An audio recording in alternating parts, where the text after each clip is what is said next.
안녕하세요, 잡시광입니다. 일본이 결국 한국 경찰청장의 독도 방문을 빌미로 보복팀을 만들면서 한국에 대한 제재와 대항할 방안을 만들어 맞선다고 밝혔는데요. 앞으로 이들은 국제사법재판소 제소와 같은 구체적인 제재를 요시마사 외무상에게 전달해 정책 반영을 요구할 것으로 보입니다. 일본의 독도 영유권 주장에 대한 야욕이 갈수록 노골적으로 변하고 있는 모습인데요. 그리고 이번에도 일본은 새로운 역사 왜곡 자료를 등장시키며 독도가 자기 땅인 양 억지 주장을 펼치고 있습니다. 주요 언론에 따르면 최근 일본은 독도 주변으로 진입한 중국과 러시아 군용기를 마치 자위대가 추적한 것처럼 거짓 자료를 만들었습니다. 하지만 독도 주변은 한국 방공식별구역이어서 일본 전투기가 들어올 수 없는 곳인데요. 독도를 자국 영역인 듯 표시하며 사실을 왜곡한 겁니다. 일본의 이 같은 행동은 러시아 조기 경보기가 동해로 왔던 지난 3월과는 확연히 다른 태도로 당시 일본은 한국의 공역인 것을 감안해 독도 부근 궤적은 표기하지 않았었습니다. 그런데 이번에는 정말로 왜곡 자료까지 만들면서 보복을 하나씩 시작하고 있는 것인데요. 그런데 최근 일본이 충격받을 소식이 하나 등장했습니다. 한국의 독도를 지킬 위그선의 상용화가 임박했다는 소식이 들려온 것입니다. 위그선은 비행기를 닮은 형태로 바다 위를 1m 정도로 떠서 고속으로 이동할 수 있는 선박 또는 항공기입니다. 수면에서 고도 150m 이하로 비행하는 경우 선박으로 분류되는데 해상 순찰, 인명구조, 여객 화물 운송 등 해상 교통수단으로 활용하는 것은 물론 특히 군사 목적으로도 위그선을 운용할 수 있습니다. 국내 독자 기술로 만든 위그선이 본격적인 생산을 시작한 데 이어 최근 인도네시아 수출까지 임박했다는 소식이 나온 것인데요. 경남 사천시에 따르면 최근 인도네시아 상원 의원으로 구성된 사절단이 국내 위그선 공장을 방문해 위그선 성능과 기술을 꼼꼼히 살핀 것으로 전해졌습니다. 이번 방문은 인도네시아 사절단이 위그선 도입과 기술 협력 방안에 대해 깊은 논의를 하고 싶다는 뜻을 전해오면서 이뤄졌는데요. 현재 인도네시아는 수도를 자카르타에서 내륙 지역으로 이전하기로 결정하고 위그선 도입과 관련된 법 제정을 추진하고 있습니다. 17,000여 개의 섬으로 이뤄진 나라 인도네시아가 큰 관심을 보이고 있는 만큼 이번 수출 계약이 진행되면 위그선 수요가 2,000여 척 이상이 될 것으로 보이는데요. 순수 국내 기술로 만들어진 위그선이 우리나라를 넘어 세계 시장에 진출할 수 있을지 기대가 큰 상황입니다. 그런데 여기서 중요한 것은 위그선을 상용화시킬 만한 기술을 전 세계에서 단 한국만 가지고 있다는 것인데요. 지금까지 위그선은 중국, 핀란드, 러시아, 미국, 독일에서 군사용으로 일부 건조됐지만 악천후시 여러 문제로 상용화된 적이 없습니다.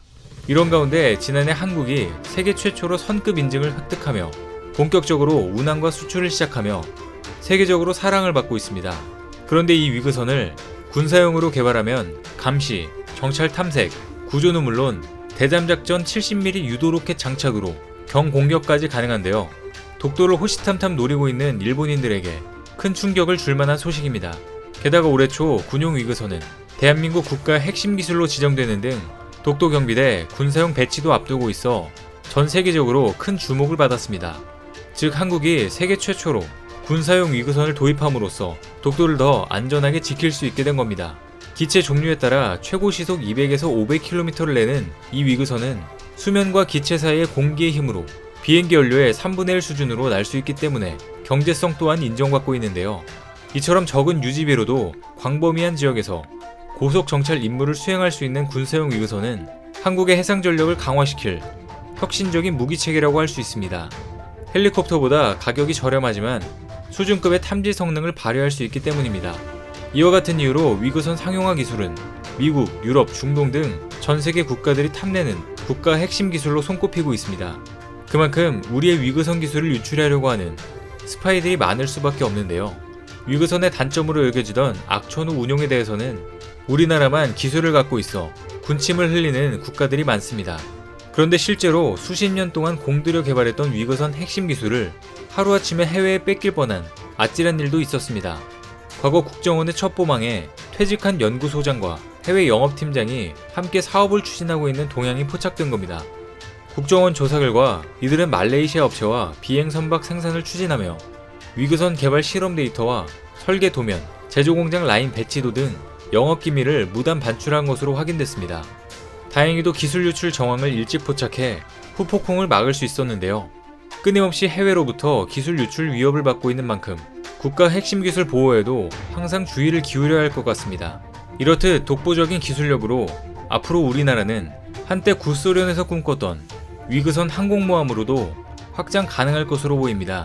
실제로 지난 1991년 붕괴 직전까지 세계에서 가장 강력한 나라로 손꼽혔던 소련이 꽁꽁 숨겨왔던 무기 중 하나가 바로 위그선인데요.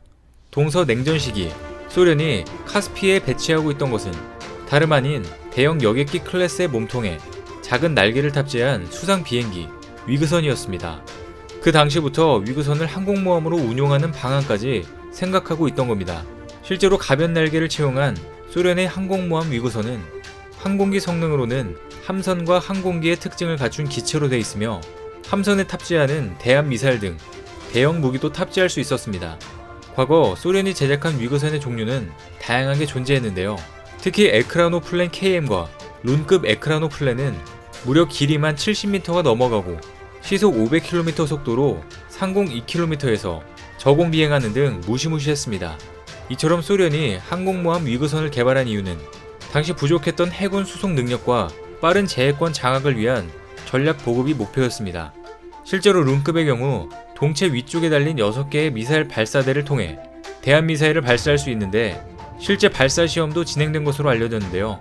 룬급의 경우 크기가 크다 보니 여기에 들어가는 대함미사일도 4.5톤에 400kg에 가까운 폭약이 들어가 일격의 항공모함까지 무력화시킬 수 있을 만한 괴물이었습니다.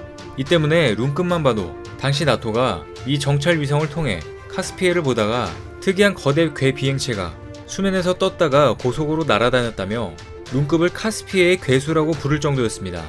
하지만 이 위그선은 운용과 관리 절차가 매우 까다롭고 높은 파고가 불거나 악천 후에는 비행이 불가능했습니다. 이런저런 문제와 함께 비용도 많이 든다는 단점도 존재했습니다. 그래서 러시아도 제대로 상용화시키지 못하고 2011년 룬급 위그선을 퇴역시킬 수밖에 없었는데요. 그리고 최근까지 세계 각국에서 개발 과정을 거치며 기술적인 난제를 풀어가고 있었습니다. 그런데 세계 여러 나라들이 오랫동안 시도하던 어려움을 극복하고 결국 한국이 기술을 갖게 되면서 세계 최초로 위그선 상용화에 이어 러시아가 못 이룬 위그선 항공모함까지 개발할 가능성도 제기되고 있습니다.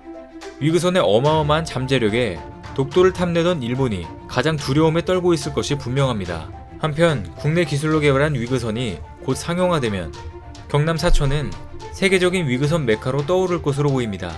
사천시에 따르면 최근 사천 일반 산업단지 내 위치한 옛 SPP 조선소에 위그선 공장 설립 움직임이 있는 것으로 전해졌습니다.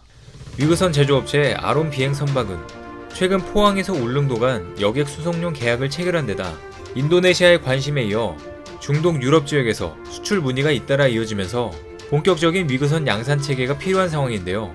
이에 따라 아론은 해양항공 복합단지 조성 계획을 추진하고 입주 허가가 나면 곧바로 공장을 지을 예정입니다. 조만간 사천은 세계적인 위그선 산업 메카 도시로 부상할 것 같은데요. 게다가 이제 울릉공항도 기존 계획보다 더 크게 확장되면서 위그선을 활용해 독도 주변 상황을 더 빨리 정찰하고 대응할 수 있게 됐습니다. 울릉군에 따르면 오는 2025년 개항 예정인 울릉공항의 전체 면적이 기존보다 17,500여 제곱미터 늘어나 43만 455제곱미터로 변경됐습니다. 이에 따라 독도 경비대 역할을 할 군사용 위그선이 울릉도에 배치되면 독도까지 20분이면 바로 작전 투입이 가능합니다. 해안 경계 업무를 효과적으로 수행하는 것은 물론 비상 상황에 대응하는 작전 계획을 신속히 짤 수 있을 것으로 보이는데요. 울릉도 군사기지 본격 착수와 위그선 상용화로 독도에 대한 실효적 지배력이 강화되면서 일본은 절대 얼씬도 할 수 없는 강력한 독도 수호를 하게 될 전망입니다. 앞으로는 군사용 위그선을 통해 대한민국 고유의 영토인 독도를 더욱더 철저하게 지킬 수 있을 것으로 보입니다. 오늘 준비한 소식은 여기까지입니다. 댓글을 통한 여러분들의 많은 의견 기다리겠습니다. 많은 분들의 생각이 모였을 때 진정 가치 있는 지식이 완성될 것입니다. 시청해주셔서 감사합니다.